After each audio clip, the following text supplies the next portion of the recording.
The first time it happened, I was 7 years old. It's funny how memories of our childhood often feel like they belong to someone else, especially when they involve something dark, something twisted. But this memory is mine, as much as I've tried to shove it into the depths of my mind, hoping it would vanish. Instead, it haunts me like an old, unwanted specter. Grandma was always sweet and nurturing in the daytime. She'd bake cookies that filled the house with the aroma of butter and sugar, her wrinkled hands moving swiftly as if baking was her personal form of alchemy. She had a smile that could melt your heart, her silver hair tied up in a neat bun, her glasses always perched perfectly on her nose. She was the epitome of what a grandma should be, or so everyone thought. But no one knew what happened when the sun went down. My parents both worked the night shift at a local hospital, leaving me in Grandma's care more often than not. I didn't mind, I was young, and the prospect of staying up past my bedtime, eating candy, and watching cartoons with Grandma was all I could think about. At least that's how it started. On one particular night, everything seemed normal. We had dinner together, just the two of us. Grandma made her famous meatloaf, served with mashed potatoes and gravy, and we sat at the small round table in the kitchen, the only sound the clinking of silverware and the occasional hum of the refrigerator. She smiled warmly at me, her eyes twinkling behind her glasses as she asked me about school, about my friends, about everything a loving grandmother would. After dinner, we retired to the living room, where we watched reruns of old sitcoms while she sipped her tea. I fell asleep on the couch, as I often did, and she covered me with a blanket before retiring to her room. The house was still and quiet, save for the ticking of the old clock on the mantel. Sometime during the night, I awoke to the sensation of hands cold, firm hands on my arms. I was groggy, confused, and too scared to move. The room was dimly lit by the street lamp outside, casting an eerie glow through the window. I could see the silhouette of my grandmother standing over me, her face obscured in the shadows. "Grandma," whispered, my voice trembling. She didn't respond. Instead, she tightened her grip on my arms and began pulling me off the couch. I was too small, too weak to resist, and before I knew it, I was being dragged across the living room floor and into her bedroom. My heart pounded in my chest as fear coursed through my veins. What was she doing? Why was she doing this? She didn't speak a word as she lifted me onto her bed, her movements mechanical, almost robotic. I was paralyzed with fear, unable to comprehend what was happening. My mind raced, trying to make sense of the situation, but nothing made sense. This was Grandma, my sweet, loving grandma. Then, without warning, she placed her hand over my mouth, silencing my whimpers. Her other hand gripped my arm tightly, holding me in place. I struggled beneath her, but it was no use. She was stronger than I'd ever imagined, her grip unyielding. Tears streamed down my face as I tried to scream, but her hand muffled the sound. I could barely breathe. Panic set in as I thrashed beneath her, my heart racing, my mind spiraling into a frenzy of terror. This couldn't be happening. This had to be a nightmare. But it wasn't a nightmare. It was real, horribly, painfully real. She didn't say anything, not a single word. She didn't have to. Her actions spoke louder than any words could. She was in control, and I was powerless to stop her. Hours passed. Or maybe it was minutes, it was hard to tell. Time seemed to warp in those moments, stretching and bending in ways that made everything feel surreal. Eventually, she released her grip on me and stood up, her expression cold and distant. She didn't look at me as she walked out of the room, leaving me lying there broken and confused. I lay in her bed for what felt like an eternity, my body trembling, my mind numb. I didn't understand what had just happened. I didn't want to understand. All I knew was that something terrible had occurred, something that would change me forever. The next morning, Grandma acted as though nothing had happened. She greeted me with a smile, made me pancakes for breakfast, and asked me if I had slept well. I didn't answer her. I couldn't. The words were lodged in my throat, trapped by the overwhelming fear and confusion that had taken hold of me. For years, I kept what happened that night a secret. I didn't know how to tell anyone, didn't know if anyone would believe me. After all, Grandma was the picture of kindness and warmth during the day. Who would believe that she could do something so monstrous at night? But the nightmares never stopped. Every time I closed my eyes, I was back in her bedroom, trapped beneath her cold, unfeeling hands. The memories haunted me, gnawing at my soul, eating away at the innocence that had once defined my childhood. I grew up with the weight of that night and the many nights that followed hanging over me. It became my secret, my shame. I buried it deep, hoping that if I ignored it long enough, it would go away. But secrets like that don't just disappear. They fester. They grow.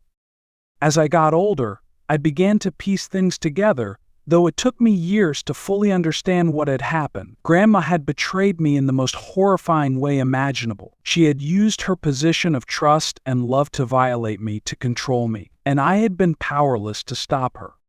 I tried to live a normal life after that, tried to forget, but every relationship I had, every friendship, was tainted by the trauma I carried with me. Trust was a foreign concept, something I couldn't grasp no matter how hard I tried. I pushed people away, built walls around myself, hoping to protect the shattered pieces of my soul from further damage.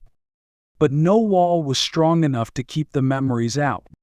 It wasn't until I discovered Reddit years later that I found the courage to confront my past. It started with a post, someone else's story of betrayal, of abuse, of being violated by someone they loved and trusted. As I read their words, I felt something stir inside me, something I hadn't felt in years, a sense of understanding, of solidarity.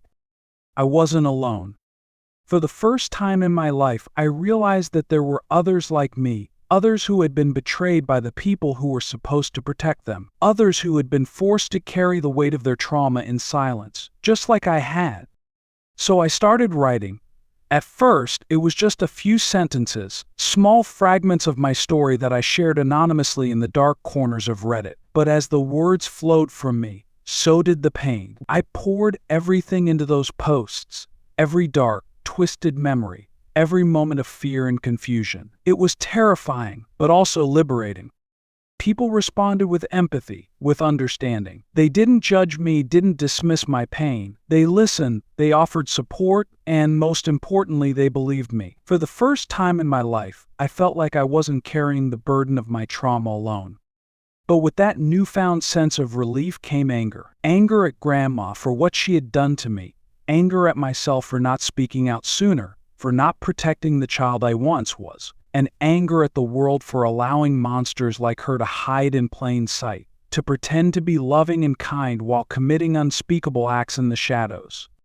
I wanted justice, but there was none to be had. Grandma had died years ago, taking her secrets with her to the grave. I couldn't confront her, couldn't demand answers or closure. All I had was the truth of what she had done to me and the scars it had left behind. As I continued to share my story on Reddit, I found others who had experienced similar betrayals, people who had been hurt by those they trusted most. We formed a community of sorts, a group of survivors who had been forced to carry the weight of their trauma in silence for far too long. Together, we found strength in our shared experiences, in the knowledge that we were not alone. It wasn't easy, and it never would be. The scars of my past would always be there, a reminder of the betrayal I had endured. But for the first time in my life, I didn't feel like a victim. I felt like a survivor. And that made all the difference. The nightmares still come sometimes, but they're not as frequent as they used to be. When they do, I remind myself that I am no longer that scared little girl, powerless to stop what was happening to her. I am stronger now, braver, and I have a voice that I will never allow to be silenced again. Sharing my story was the first step in reclaiming my life. It wasn't easy, and there were times when I wanted to retreat back into the safety of silence. But I kept going, kept writing, kept sharing, and in doing so, I found a sense of healing that I never thought was possible. I don't know if I'll ever fully understand why Grandma did what she did, or if I'll ever be able to forgive her, but what I do know is that her actions no longer define me. I am more than the sum of the trauma she inflicted upon me. I am a survivor, and that is the story I choose to tell now. Betrayal is a wound that cuts deep, especially when it comes from someone you love. But even the deepest wounds can heal with time, with support, and with the courage to face the truth head-on. It's not an easy journey, but it's one worth taking. And for those of us who have been forced to carry the weight of betrayal in silence, sharing our stories can be the first step towards reclaiming our power, towards finding the strength to move forward. Because in the end, we are not defined by the actions of those who hurt us. We are defined by our ability to survive, to heal, and to rise above the pain. Grandma may have betrayed me in the worst way possible, but she did not break me. I am still here, still standing, still fighting, and that is something no one can ever take away from me. That first night was just the beginning. It became a recurring nightmare, one that I couldn't escape, no matter how hard I tried. Night after night, my grandma would come to me while I was sleeping, her cold hands dragging me into her room. I learned to fake sleep during the day, hoping that maybe if I didn't wake up, it would stop, but it didn't. I kept quiet for years. I didn't tell anyone. Who would believe me? How could I accuse sweet, caring grandma of something so horrible? I wasn't even sure if I believed it myself sometimes, but deep down, I knew the truth. I lived with the terror every day, the fear of being alone with her, the constant anxiety that she would come for me again, and she always did. As I grew older, I started finding ways to distance myself from her. I begged my parents to let me stay at a friend's house when they worked the night shift. I feigned illness, anything to avoid being left alone with her, but I could only avoid her for so long. Eventually, I stopped going to sleepovers altogether. I couldn't bear the thought of what might happen while I was gone, the guilt of leaving my little sister alone with her. But that didn't stop the nightmares. Even when I wasn't at her house, I would wake up in a cold sweat, my heart pounding in my chest, reliving the terror over and over again. It wasn't until I was much older that I found the courage to speak up. I started reading other people's stories online, mostly on forums like Reddit, where people shared their experiences of betrayal, abuse, and survival. It was through those stories that I realized I wasn't alone. There were others who had gone through the same thing, others who had been forced into silence by their abusers, and many of them had found the strength to speak up. So, I started to share my own story anonymously at first. I wasn't ready to put my name to it, not yet, but just typing out the words telling my story felt like a weight was being lifted off my chest. People started commenting, offering their support, telling me that they believed me, that they understood what I was going through. And for the first time, I felt a sense of relief. I wasn't carrying this burden alone anymore. I didn't stop there. I started telling more of my story, sharing the details of what Grandma did to me while I slept, the betrayal that tore my childhood apart. And people listened. They shared their own experiences, and together, we formed a community of survivors. It was empowering in a way I never expected. If you're still here reading this, thank you. If you like this story, don't forget to subscribe to the channel for more stories like this one. Your support means the world to me, and it helps me continue to share these experiences with all of you. Also, feel free to comment your opinion in the comment section. One love to hear what you think and how this story resonates with you. But back to my story. As I started sharing more online, I finally felt like I was taking control of my life again. I wasn't that helpless child anymore, the one forced into silence by fear and confusion. I was stronger now, bolder. And while the scars of what Grandma did to me would never fully fade, I knew that I didn't have to live in the shadow of that betrayal anymore.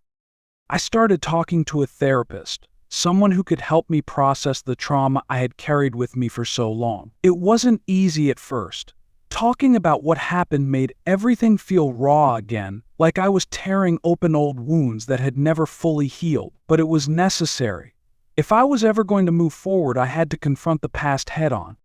Through therapy, I learned that what happened wasn't my fault. For years, I had blamed myself in some twisted way, convinced that there was something I could have done to stop her. But the truth was, I was just a child powerless against the monster who had taken advantage of me. Understanding that helped me begin to heal. My parents never found out the full extent of what happened. By the time I was ready to tell them, Grandma was already gone. She had passed away in her sleep one night, and with her went the secret she had buried deep. I don't know if I ever would have been able to confront her if she had lived. Part of me is relieved that I didn't have to. But her death didn't bring the closure I hoped it would. In some ways, it made things worse. I would never get the answers I wanted. I would never know why she did what she did, why she chose to betray me in such a horrible way. And that's something I've had to come to terms with. Sometimes we don't get the closure we're seeking. Sometimes we just have to learn to live with the unanswered questions. Over time, I've come to accept that. I'll never fully understand what drove Grandma to hurt me, but I don't need to. What matters is that I survived. I found a way to keep going even when it felt impossible. I found a way to reclaim my life. These days, I'm more focused on healing than on the past. I still have nightmares from time to time, and there are days when the memories creep up on me uninvited, but I don't let them control me anymore. I have a support system now, people who understand what I've been through, people who believe me, and that makes all the difference. Betrayal, especially from someone you love and trust, leaves deep scars. It's a wound that takes time to heal. And some days are harder than others. But healing is possible. I'm living proof of that. And if you're going through something similar, I want you to know that you're not alone. There's a whole community of survivors out there, and we're stronger together. Thank you for listening to my story. It's not an easy one to tell, but it's important. And if sharing it helps even one person feel less alone, then it's worth it. If you want to hear more stories like this one, make sure to subscribe to my channel. I'll be sharing more about my journey and the journeys of others who have experienced betrayal, cheating, and the hardships of relationships. And don't forget, if you like this story, leave a comment below. Your feedback and support mean the world to me. As for me, I've come a long way from that scared little girl who didn't understand what was happening to her. I'm no longer defined by the betrayal that once ruled my life. I've found a way to take control, to speak out, and to heal. It's a long road, but it's one worth walking.